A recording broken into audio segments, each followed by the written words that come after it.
Hello' friends, মই বিনোদে পুনৰ আপোনালোকৰ বাবে লৈ আনিছোঁ সাধাৰণ জ্ঞানৰ অন্য এটা নতুন ভিডিঅ'। কেৱল 3 মিনিট সময় খৰচ কৰি আপোনালোকে এই ভিডিঅ'টোত জানিব পাৰিব অসম তথা ভাৰতীয় ইতিহাসৰ 10টা প্ৰশ্ন আৰু ইয়াৰ উত্তৰসমূহ। এতিয়া আহক আজিৰ এই ভিডিঅ'টো আৰম্ভ কৰোঁ।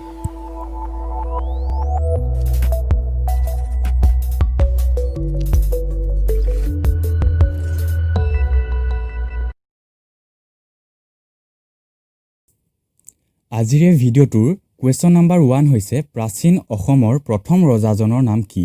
ইয়াৰ উত্তৰটো হৈছে প্ৰাচীন অসমৰ প্ৰথম ৰজাজনৰ নাম হ'ল মহীৰংগ দানৱ। এতিয়া কুৱেশ্যন নম্বৰ 2 হৈছে মহীৰংগ দানৱৰ ৰাজধানীৰ নাম কি আছিল? ইয়াৰ উত্তৰটো হ'ল মহীৰংগ দানৱৰ ৰাজধানীৰ নাম আছিল মৈৰাং পৰ্বত। কুৱেশ্যন নম্বৰ 3 হৈছে বৰ্মন বংশৰ প্ৰথম ৰজাজনৰ নাম কি? ইয়াৰ উত্তৰটো হ'ল বৰ্মন বংশৰ প্ৰথম ৰজাজনৰ নাম হ'ল পুষ্য বৰ্মন। কুৱেশ্যন নম্বৰ 4 বৰ্মন বংশৰ শেষৰ ৰজাজন কোন? উত্তৰটো হৈছে বৰ্মন বংশৰ শেষৰ ৰজাজন হৈছে কুমাৰ ভাস্কৰ বৰ্মন আৰু কুমাৰ ভাস্কৰ বৰ্মনে 594 খ্ৰীষ্টাব্দত সিংহাসনত উঠিছিল।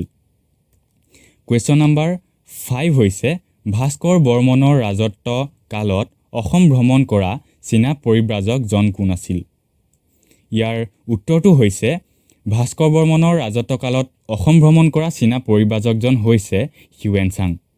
কুৱেশ্যন নম্বৰ 6 হিউৱেন চাঙৰ অসম ভ্ৰমণৰ সম্পৰ্কে উল্লিখিত গ্ৰন্থখনৰ নাম কি? ইয়াৰ উত্তৰটো হ'ল হিউৱেন চাঙৰ অসম ভ্ৰমণ সম্পৰ্কে উল্লেখিত গ্ৰন্থখনৰ নাম হৈছে CUK। এতিয়া নেক্সট কুৱেশ্যন নম্বৰ 7 শালস্তম্ভ বংশৰ শ্ৰেষ্ঠ ৰজাজনৰ নাম কি? ইয়াৰ উত্তৰটো হ'ল শালস্তম্ভ বংশৰ শ্ৰেষ্ঠ ৰজাজনৰ নাম হৈছে হৰ্ষদেৱ বা হৰ্ষবৰ্মন আৰু হৰ্ষবৰ্মন শালস্তম্ভ বংশৰ তৃতীয়জন ৰজা আছিল। কুৱেশ্যন নম্বৰ 8 পাল বংশৰ প্ৰতিষ্ঠাপক কোন আছিল? পাল বংশৰ প্ৰতিষ্ঠাপক হৈছে ব্ৰহ্মপাল আৰু ব্ৰহ্মপাল 900 খ্ৰীষ্টাব্দৰ পৰা 920 খ্ৰীষ্টাব্দলৈ কামৰূপ ৰাজ্যত ৰাজত্ব কৰিছিল। কুৱেশ্যন নম্বৰ 9 চুতীয়া ৰাজ্যৰ প্ৰতিষ্ঠাপক কোন আছিল? চুতীয়া ৰাজ্যৰ প্ৰতিষ্ঠাপক হৈছে বীৰপাল আৰু বীৰপালে শদিয়াক ৰাজধানী পাতিছিল। কুৱেশ্যন নম্বৰ 10 অৰ্থাৎ আজিৰ ভিডিঅ'টোৰ শেষৰটো প্ৰশ্ন। নৰকাসুৰৰ সমসাময়িক শোণিতপুৰৰ ৰজাজন কোন? নৰকাসুৰৰ সমসাময়িক শোণিতপুৰৰ ৰজাজন হ'ল বান ৰজা। ফ্ৰেণ্ডছ, যদিহে আপোনালোকৰ আমাৰ এই ভিডিঅ'টো ভাল লাগিছে তেনেহ'লে ভিডিঅ'টো লাইক কৰক আৰু যিমান পাৰে শ্বেয়াৰ কৰক আৰু ভৱিষ্যতে এনেকুৱা ধৰণৰ ভিডিঅ'বোৰ পাই থাকিবলৈ আমাৰ এই চেনেলটো ছাবস্ক্ৰাইব কৰিবলৈ নাপাহৰিব। তেনেহ'লে আজিলৈ ইমানতে সামৰিছোঁ। পুনৰ লগ পোৱাৰ আশাৰে জয় আই অসম।